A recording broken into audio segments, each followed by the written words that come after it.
Tantor Audio, a division of Recorded Books, presents It's Beginning to Look a Lot Like Murder by Maria Dirico, narrated by Devon Sorvari. Chapter 1. How can you type with those nails? Mia wondered.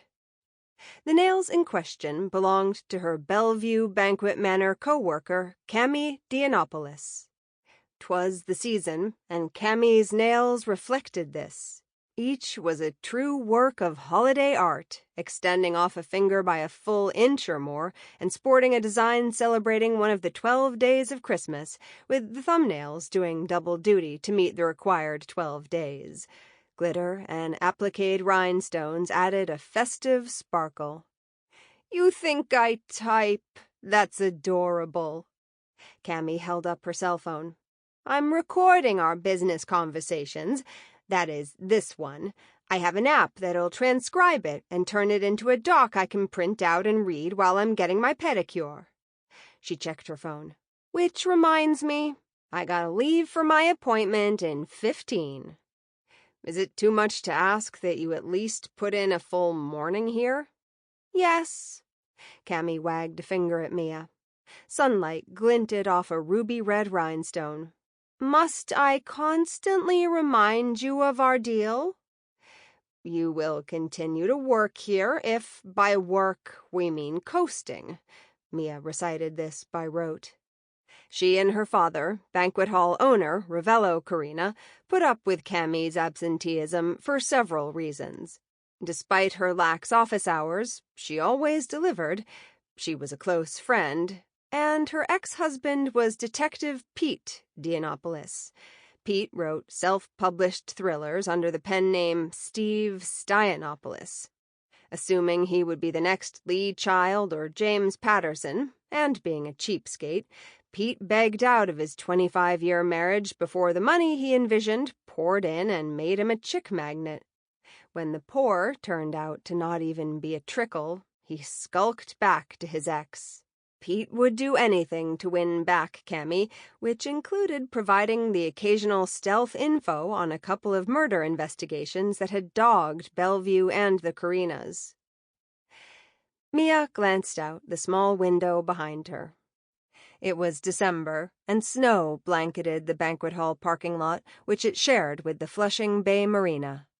In the distance lay the bay and the LaGuardia Airport runway. As if on cue, a plane roared above them on its final approach to the airport. The room's furnishings vibrated for a moment, then stopped. "Getting a pedicure in the winter seems like a waste of money," Mia said. "Oh, for sure, but it's a waste of Pete's money, not mine.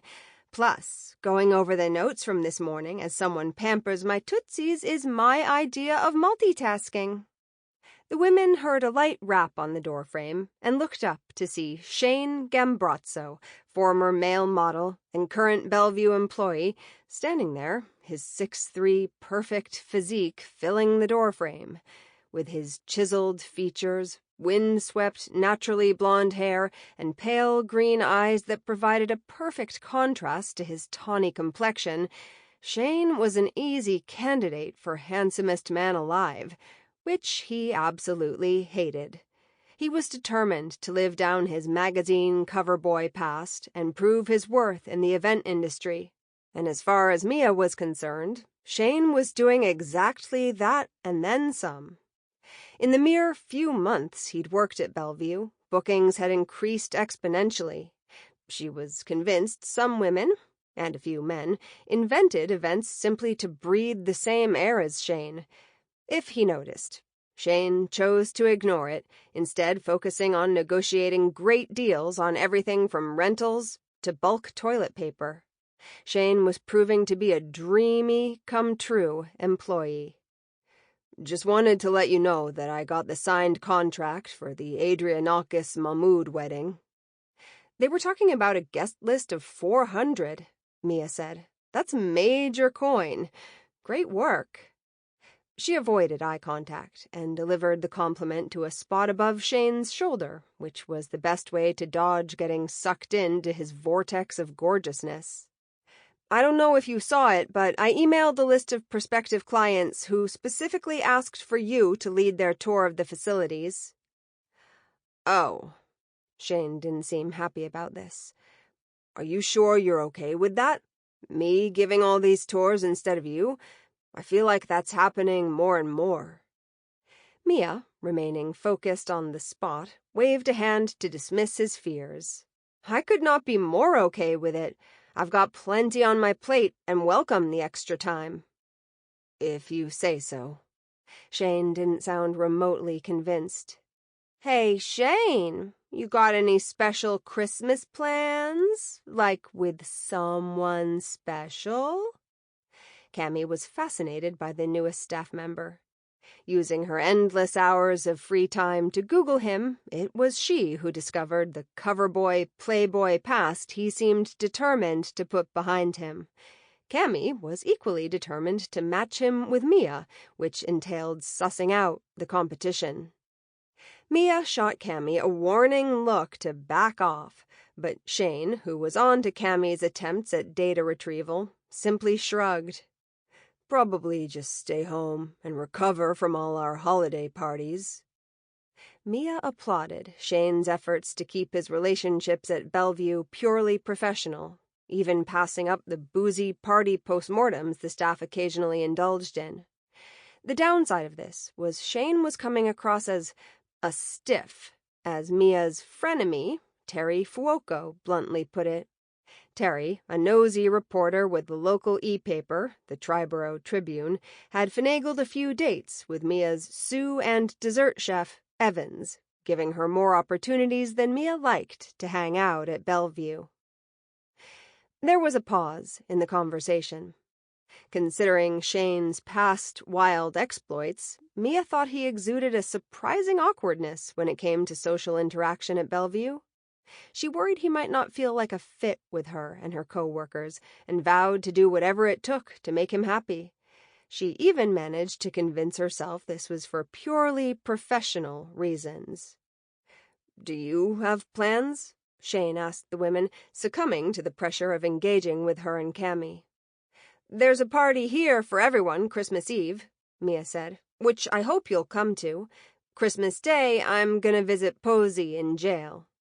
Mia's older brother, unable to break his habit of stealing sports cars and selling them to rich Eastern Europeans, was finishing a sentence at a nearby minimum security facility.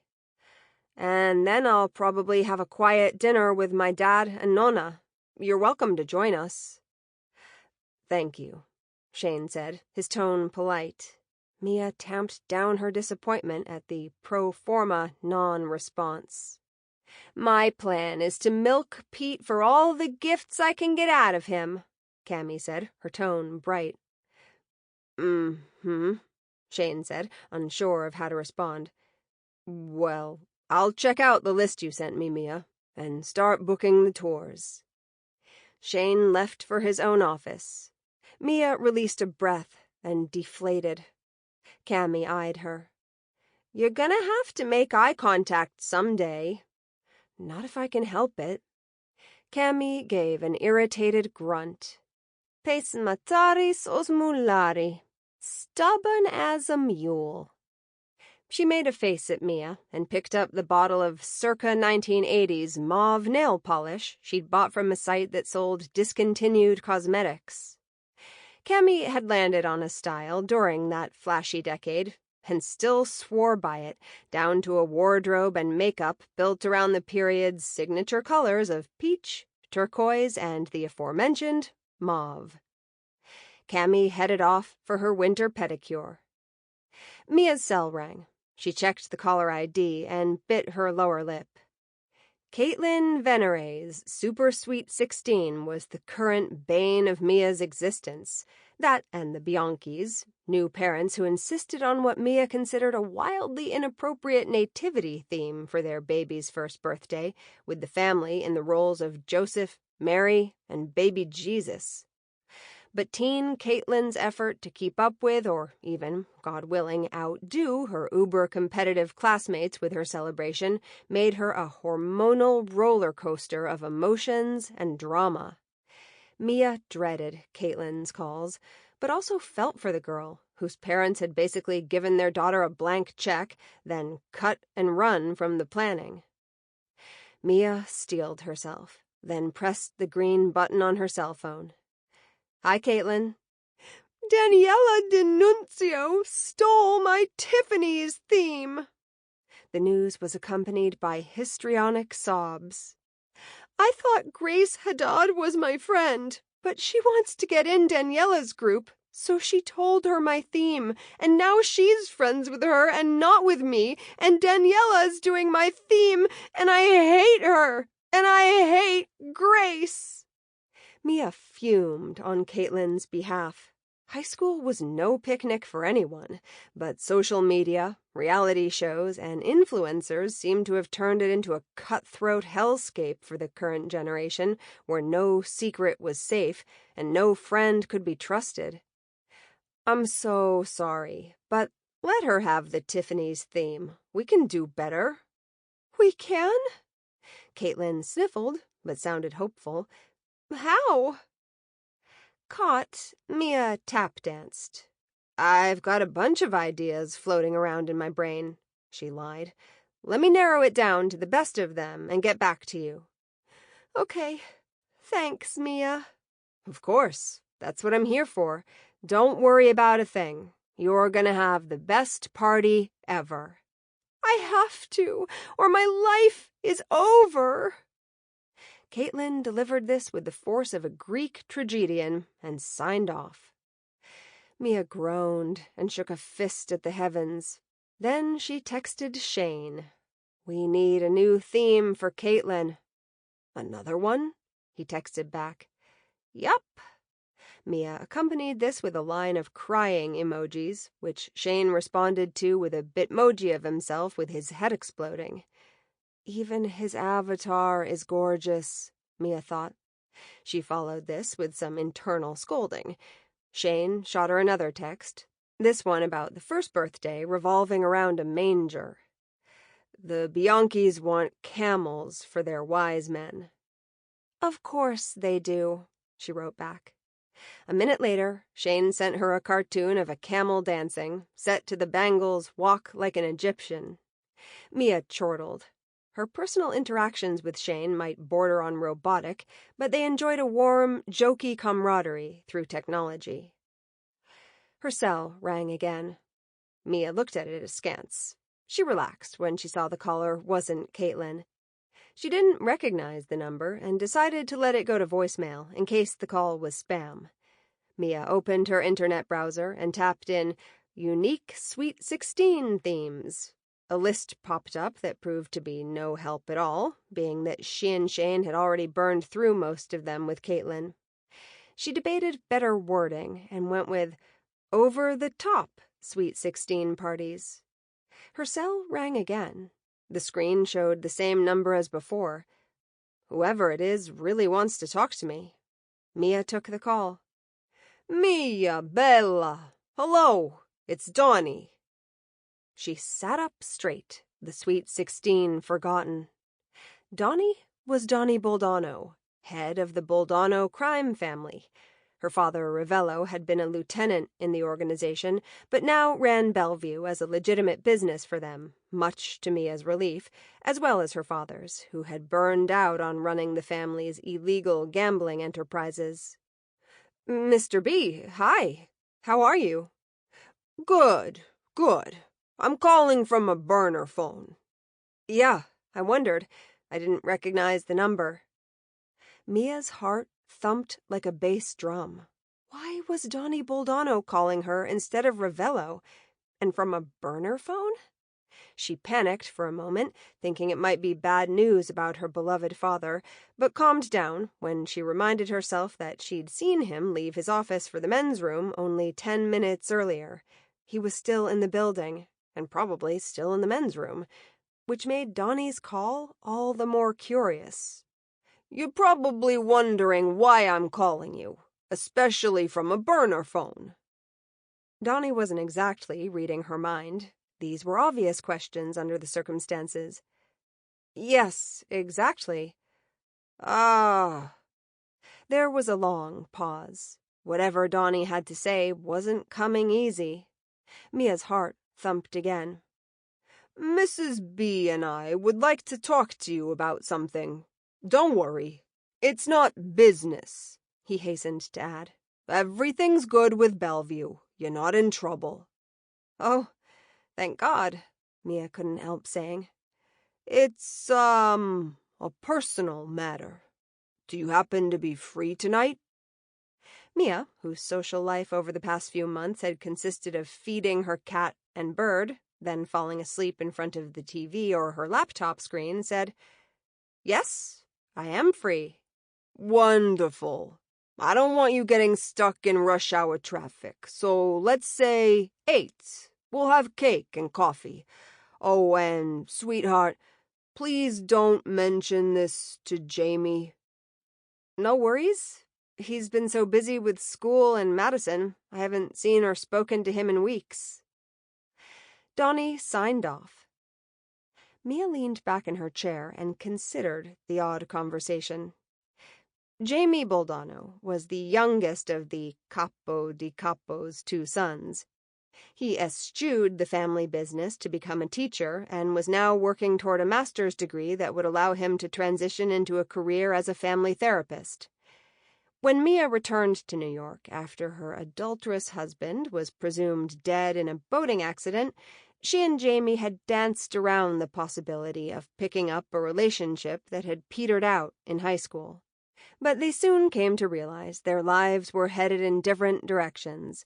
Jamie was planning to move into his girlfriend Madison's apartment in Manhattan, but his eventual goal was a therapy practice and a white picket fence home in Connecticut.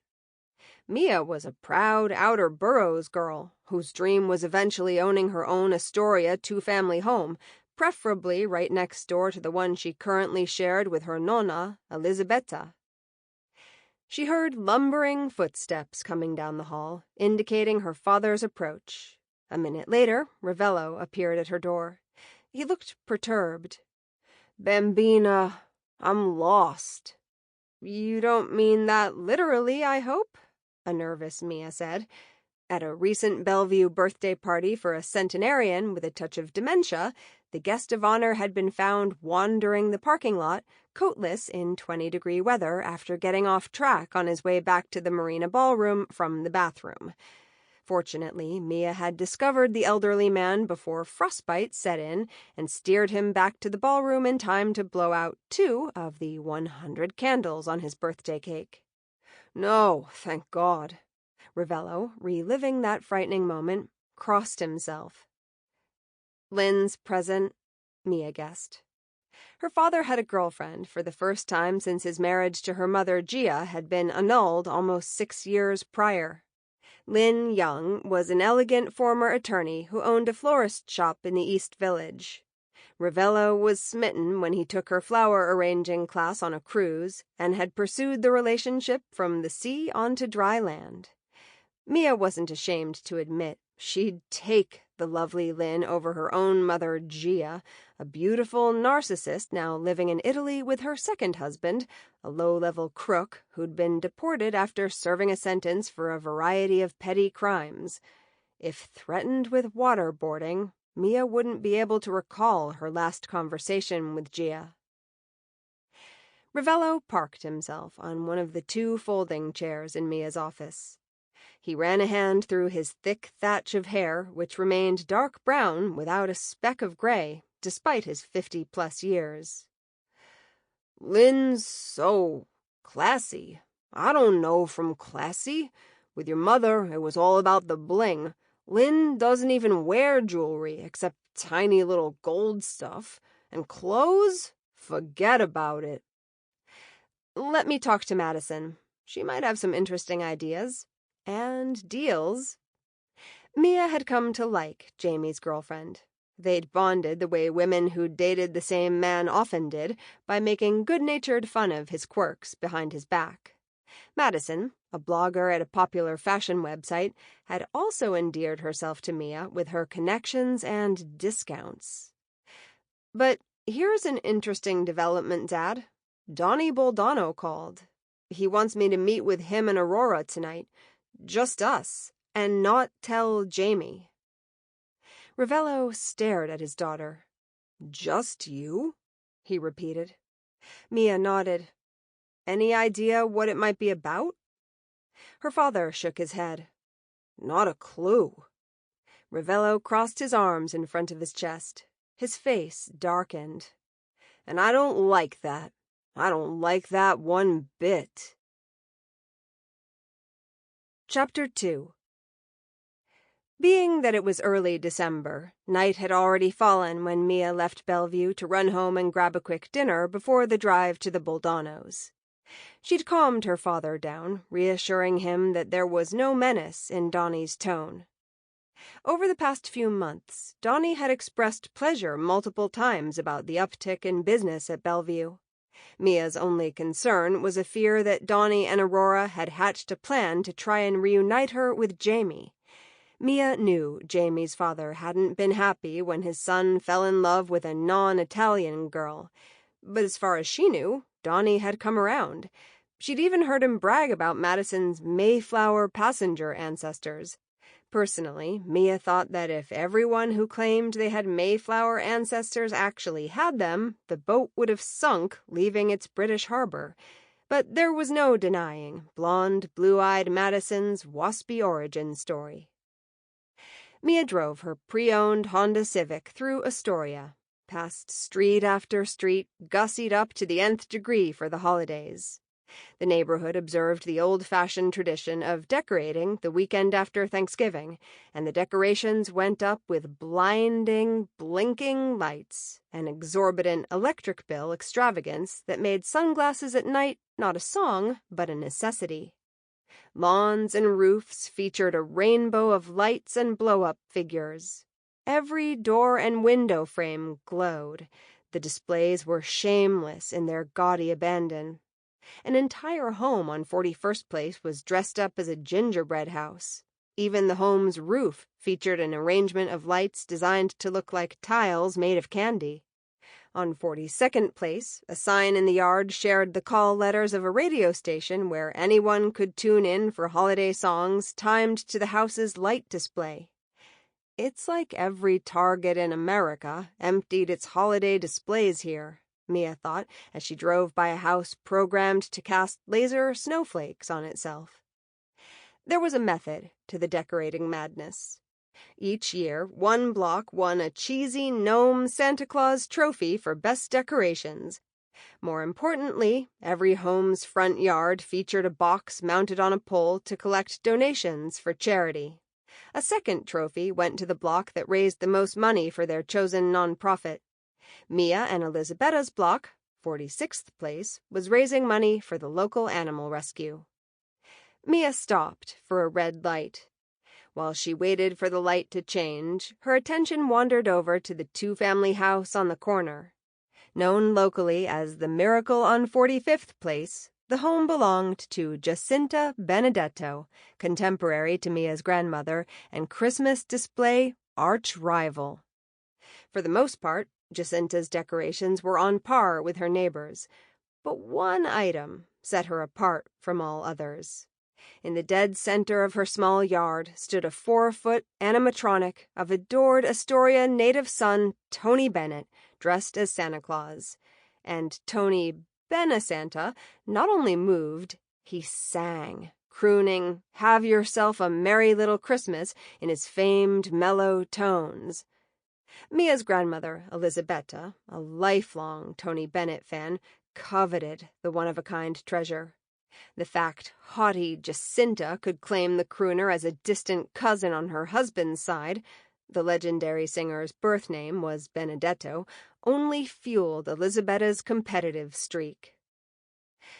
The light changed, and Mia continued on her way, passing her own home. The Carinas might not have Tony Benasanta, but their display stood up to the rest of the neighborhood's outdoor decor. The tiny front yard was a forest of fake trees, decorated within an inch of their artificial life, with lights in all sizes and a rainbow of colors. The front door was wrapped like a gift in red satin with a giant green bow in the middle of it.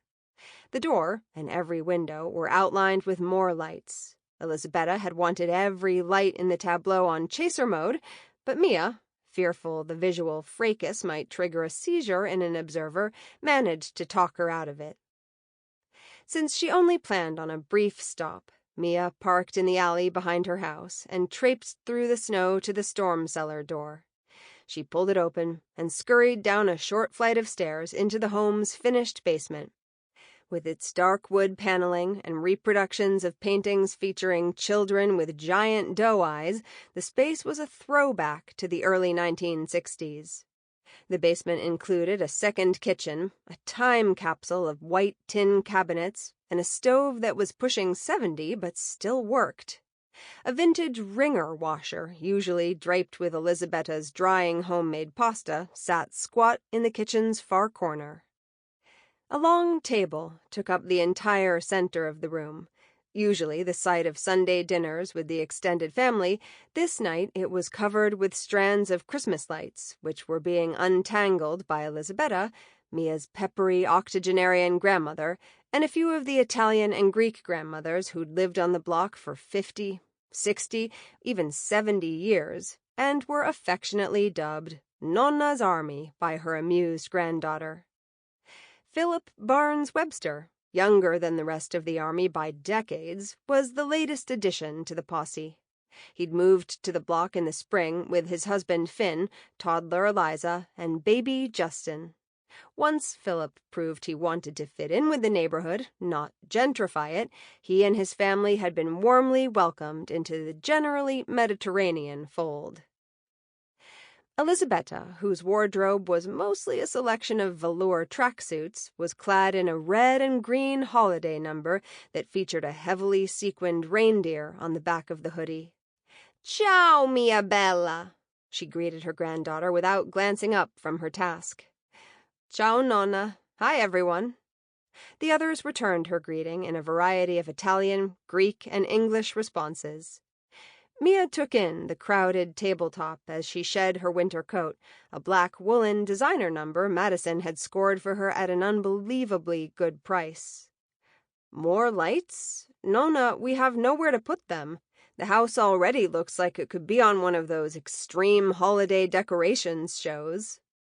"These aren't for us. I reached the Levines. They're in Florida for the winter, but gave me the okay to decorate their yard, as long as it's not religious. We're going with a Santa's workshop theme with a cute little elf's house and lots of toys, which will go to needy children on Christmas Day." "That should work." "We need all the help we can get if we want to beat that Jacinta Benedetto." Elisabetta curled her lip. According to Carina family lore, Elisabetta's enmity with her neighbor dated back to her teens, when Jacinta moved into the neighborhood and promptly elbowed Elisabetta out of the way to claim the title of local alpha girl. "She's always bragging, 'My husband's Tony's cousin.'" Andrea Scarpello, who happened to be the landlord of Mia's sous chef, Evans Tucker, said this in a derisive, sing-songy tone. "Like she'd ever be on a first-name basis with Mr. Bennet. I bet she never even met him." "She met him long enough for Mr. Bennet to give her Tony Ben a Santa," Elisabetta muttered. "The rest of her block's only okay. So, if we do a good job with the Levines' yard, we might got an edge." Elisabetta gestured to Philip with her head. "Now, if I could just get this one to... come si dice... how do you say?" Elisabetta had lived in America since she was a child, but still spoke with an accent and preferred her native tongue. "Up his game." Unseen by Elisabetta, Mia and Philip exchanged an amused look. The Barnes-Webster decor consisted of 2 rows of perfectly placed white poinsettias lining the steps of their stoop and a beautiful 3-dimensional crystal snowflake hanging above their front door. The decorations couldn't be more elegant or more out of place, given their neighbors' decorations on steroids. "Our snowflake is an exact replica of the UNICEF snowflake hanging over Fifth Avenue," Philip said in defense of his tableau. Elisabetta was unimpressed. "Feh, if we're gonna win the trophy, you better, how do you say?" Sample complete. Ready to continue?